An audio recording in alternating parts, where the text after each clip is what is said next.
ஏழாம் அதிகாரம்.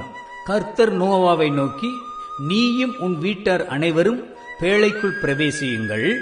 இந்த சந்ததியில் உன்னை எனக்கு முன்பாக நீதிமானாக கண்டேன். பூமியின் மீதெங்கும் வித்தை உயிரோடே காக்கும் பொருட்டு நீ சுத்தமான சகல மிருகங்களிலும் ஆணும் பெண்ணுமாக 7 ஜோடும், சுத்தமல்லாத மிருகங்களில் ஆணும் பெண்ணுமாக ஒவ்வொரு ஜோடும், ஆகாயத்து பறவைகளிலும் சேவலும் பேடுமாக 7 ஜோடும் உன்னிடத்தில் சேர்த்துக்கொள்.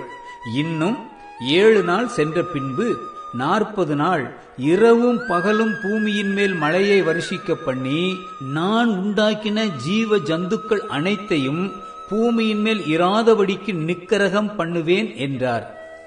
நோவா தனக்கு கர்த்தர் கட்டளையிட்டபடியெல்லாம் செய்தான். ஜலப்பிரளயம் பூமியின் மேல் உண்டான போது நோவா 600 வயதாய் இருந்தான். ஜலப்பிரளயத்துக்கு தப்பும்படி நோவாவும் அவனுடனே கூட அவன் குமாரரும் அவன் மனைவியும் அவன் குமாரரின் மனைவிகளும் பேழைக்குள் பிரவேசித்தார்கள்.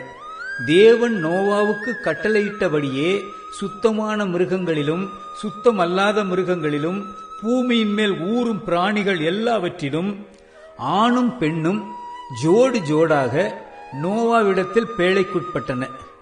7 நாள் சென்ற பின்பு பூமியின் மேல் ஜலப்பிரளயம் உண்டாயிற்று. நோவாவுக்கு 600ஆம் வயதாகும் வருஷம் 2ஆம் மாதம் 17ஆம் தேதியாகிய அந்நாளிலே மகா ஆழத்தின் ஊற்றுக்கண்களெல்லாம் பிளந்தன, வானத்தின் மதகுகளும் திறவுண்டன. 40 நாள் இரவும் பகலும் பூமியின் மேல் பெருமழை பெய்தது. அன்றை தினமே நோவாவும் நோவாவின் குமாரராகிய சேமும் காமும் யாப்பேத்தும் அவர்களுடனே கூட நோவாவின் மனைவியும் அவன் குமாரரின் 3 மனைவிகளும் பேழைக்குள் பிரவேசித்தார்கள்.